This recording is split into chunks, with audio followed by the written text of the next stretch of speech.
Hello, I'm Joy Purdy, and I am celebrating 1 year of Discover the Joy, the Purdy Podcast. Thank you for subscribing to my podcast on YouTube. Continue to share the joy. Tell your friends to subscribe. And if you like Apple or Spotify better, guess what? Discover the Joy is on there too.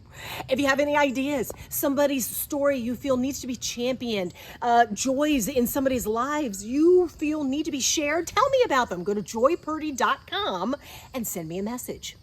This episode, marking a year of the podcast, I'm taking a look at some of the guests that you like most. Vena Patton, I met her 9 months ago. She told me back then about her parents. They both passed away from Alzheimer's disease. Then when Vina noticed symptoms in herself, she went and got tested and was told she had early onset Alzheimer's. Thanks for joining me for another edition of Discover the Joy, the Purdy Podcast. The last time you saw Vena Patton was about 9 months ago, last year, and we were talking about your diagnosis. You were diagnosed with early onset Alzheimer's. And I could have sat here and talked to you all day long because your happiness, your joy, you just, even with something that's so jarring, that news, you have just handled everything with grace and you are having fun. You were on a trip and I had to book this time with you because you're going on another trip tomorrow. Yes, on a cruise. You are having the time of your life. Yes. So since we last talked, how is everything? It's been about 9 months or so. Do you notice any changes in your prognosis, your diagnosis, or anything like that? Well, the Kasuma, the IV treatment that was once a month, it was a huge success. So the last test I got, that was a PET scan with radioactive material, showed that I had 0 sticky amyloid plaque in the brain. It cleared all of that out. So now, so I'm not approved to continue that treatment. But Leqembi, which was the first IV treatment from 3 years ago, that was approved, and I did that every other week. That has a maintenance drug. They have a maintenance drug. So they're trying to get me approved for the maintenance drug to keep the sticky amyloid plaque out. Oh, and did they say that by doing this, does it mean the Alzheimer's is gone? No. Okay. No. The Alzheimer's there's no cure for that yet, but I'm hoping one day. But so the Alzheimer's disease is going to continue to damage the brain and eat the brain or whatever it does. But the symptoms that the Alzheimer's causes is the plaque. Everybody's got amyloid plaque in their brain. It's like a buildup. Yeah, well, everybody's got amyloid plaque in the brain, but the Alzheimer's disease makes it sticky and makes the amyloids fold and crumble, and then it sticks to the walls of the cells of the brain and it kills the cells. So that will take me out quicker, well, depending on the speed of the Alzheimer's, because the Alzheimer's could be quick or it could be slow. There's we don't know the behavior of the Alzheimer's disease, but the symptoms, which will take you out faster because it kills the brain cells, that is eliminated because of the Kasuma. First the Leqembi, and then the Kasuma was much stronger. Okay. And I got sick after every treatment and stuff, but it was worth it. And I'm still working. Wait. Yeah, and you just told me a whole lot of stuff there. Hold on. So after every treatment of this monthly intravenous drug, you would get sick. How sick? Do you mean just nauseous, or what would happen? It would feel like I had the flu. Nauseous, body aches and fever. And yeah, it was pretty bad. So, and the first time they gave me the Kasuma, my body was cramping before they even finished the treatment, and I already had a fever. So after that, they started pre-treating me with the intravenous steroid, real strong dose of that, and Benadryl and Tylenol. to kind of lessen the reaction to the medicine that you needed to get rid of the plaque in your Yes. So that day of the treatment, I would be okay. And the next day I would be okay. But the day after, the steroids and stuff had worn off and I would be sick that day. So I have oral steroids to take to help with that. Wow. Okay. So then the day after that, I'm good. Oh, so it's just a one-day thing? Oh, Yeah. wow. Okay. Yeah. It's just not like a week that you're sick and you're, okay. No. Okay. Now, without the steroids and the pre-treatment and all, it would be several days of sickness. But wouldn't it have been great when our parents had had dementia and Alzheimer's, to have had that drug? And how did you call it again? Kisunla. Kisunla. I may be mispronouncing it. I don't know. Kasuma, And I'm going to play a section of your last discussion with me where you talked about what you were noticing in yourself after having gone through the Alzheimer's fight with both parents. What was it that you saw with yourself that led you to believe, hey, maybe I should get this checked out? I was becoming very forgetful in conversations. Couldn't come up with the words. I would just be at a loss for words. I was being confused a lot of times. And the last straw was when I wasn't keeping up at work. And I said, I need to get this checked out. Like, what do you mean wasn't keeping up at work? Like with the productivity and making mistakes. And that's not like me at work. I've been there 26 years. So, to not be able to keep up with something I've done for so many years, that was definitely a red flag. And do you mind, you don't have to talk about where you work, but what type of work is it? Is it deal with numbers or computers or? I do a lot of coding. Oh, gotcha. A lot of coding, yes. And you were finding that you were making mistakes. Well, and I wasn't able to keep up with the volume. And you decided to be tested to see if you had the gene. Yes. And you found that you had the gene from one parent. Right. One copy. One copy of the gene. Yes. Okay. But it kind of, and then you had a CAT scan that confirmed. Yes. It was actually 3 months of blood work and MRIs and a lot of different tests to rule out a lot of stuff.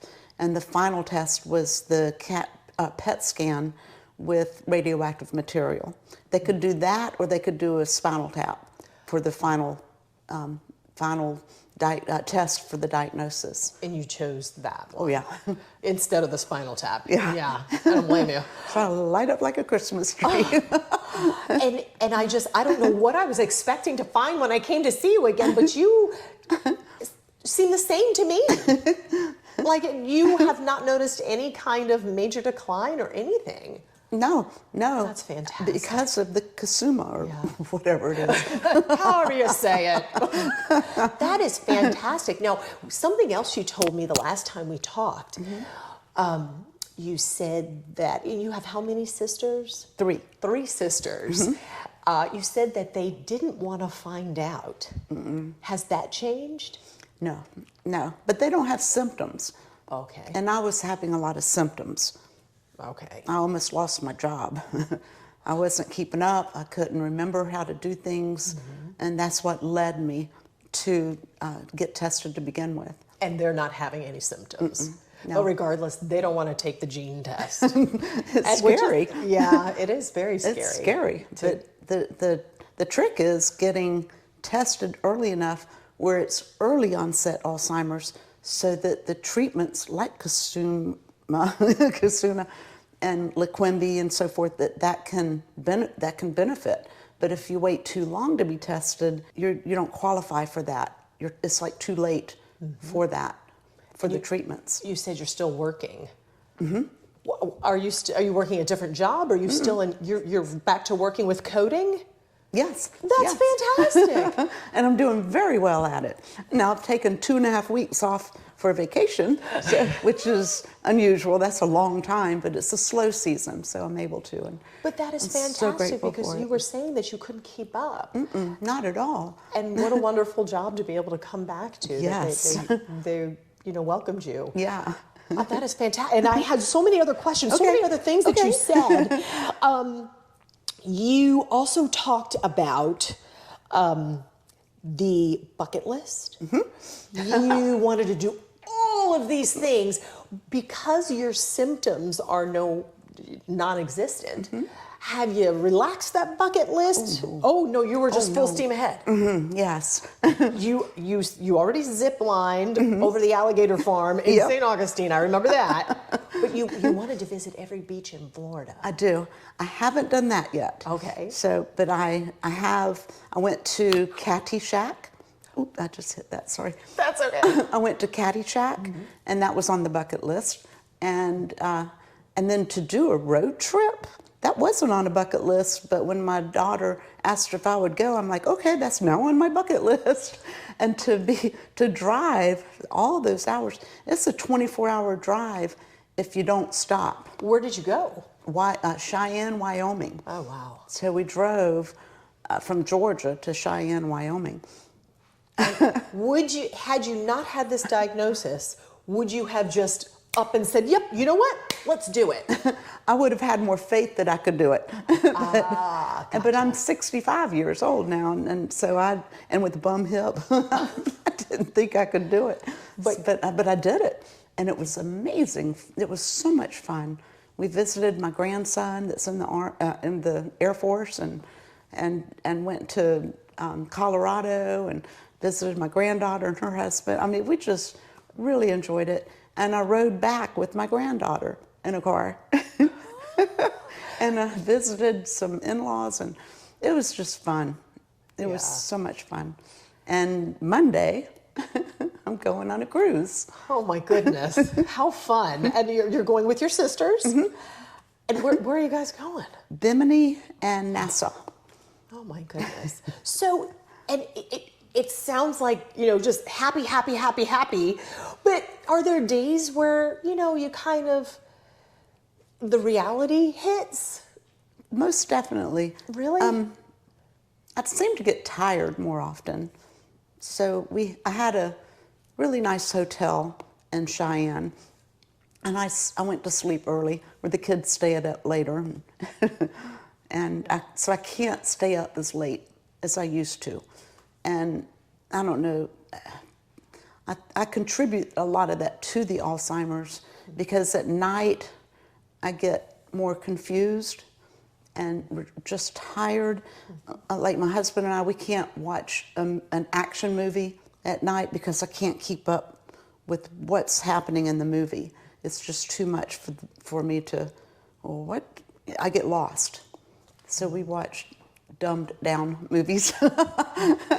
So what do you do? Because, for a lot of people who may not be going through what you're going through, but they have health issues or they have traumatic experiences that kind of, come in waves and may hit them. How do you deal with those times where, where you are tired and confused and you're like, oh yeah, my diagnosis. So how do you get through those times? I pray. I do a lot of praying. I listen to Christian music. That helps me. That uplifts me. We listened to Christian music the whole drive up to Wyoming. That's a long time. It was my daughter's playlist. It was awesome. Nice. But that's uplifting, and I have friends and family, so I'll get on the phone and talk to get me out of my own brain, so that I will ask them, how's your day? So I get to listen to what they're doing, even sometimes when it's not computing, because it's just at night and I just have a hard time, or I have good days and bad days, but at least I'm getting out of myself, because if I'm just in myself, I get I got Alzheimer's, Yeah. But if I get out of myself, then that helps tremendously. And last Friday night, I was in bed, and I was just I went to jail to, that sounds funny. It does. I go there. on. I go there once a month. Okay. And I bring Alcoholics Anonymous meetings into the women, for the women in the jail. And so that's giving back, and that's getting out of myself. And it helps. It helps me feel better emotionally. And then I work out a lot. That's the physical, and I eat healthy for the most part. Yeah. I have days that I don't. Tell me you just binge on chocolate ice cream sometimes. Tell me you do that. Or crumble cookies. Now you're talking. Yeah. But it sounds like not only do you have that structure and that the backing of friends and family, but you are volunteering. Oh, yes. Yes. And it's helping you. Oh, absolutely. Yes. Getting out of myself helps me. So helping others helps me. And it feels good helping others, So I help women in other ways too. Yeah. What else is on your bucket list? Oh, let's see. Well, visit all the beaches in Florida. And now that my grandson's in the Air Force, I want to go back up to Wyoming, fly this time, so that I can look at see the sights around there and go hiking. I heard hiking up there is beautiful. And wherever he's stationed, I'd like to go and take a week, maybe 2 weeks, and just visit and explore. I think he's hoping to go to Japan next. Oh, wow. Does that mean you want to go visit there? Oh, yes. Oh, wow. Oh, yes. That is fabulous. Yes. There is something that you told me the last time about looking in the rearview mirror.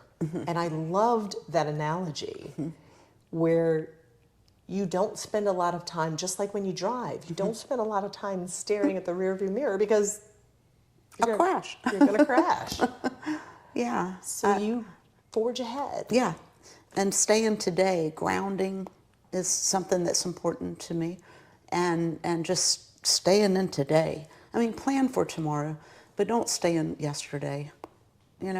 Yesterday's, there's a lot of trauma back there and stuff. And I just don't want to stay there. Yeah. I worked on it and I'm out of it. And now I help others with those experiences. So I make it positive. Like when I go to the jail or when I sponsor other women, I help them through the experiences that I've had without staying in there. I make it into something positive today. Does that make sense? Yes, you use your past Yes. to help someone with their present. Absolutely. Absolutely. And that tells me that issues that you've had in the past with what they're going through now, you're able to show them there's another side. Yeah, there's a solution. Yeah. Oh, that's so fantastic. Yeah. And I thank you for catching up. Let me catch up and find out how you're doing. You're doing fantastic. Can I see you in another year? Yes, I would like that. That would be really neat. Yeah, that would be cool. Thank you so much, Vina. Thank you. Thank you for this opportunity to get the word out, to get tested early.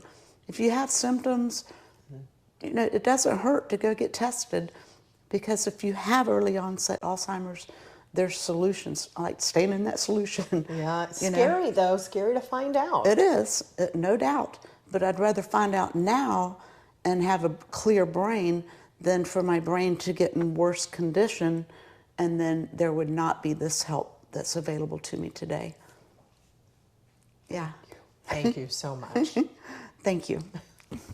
Vina Patton's very first podcast episode with me was even more awesome. She talked about watching her parents fight Alzheimer's disease, and she talked about how she handled receiving the news herself in detail. Thank you. Make sure you like and subscribe to my podcast, and I'll see you again.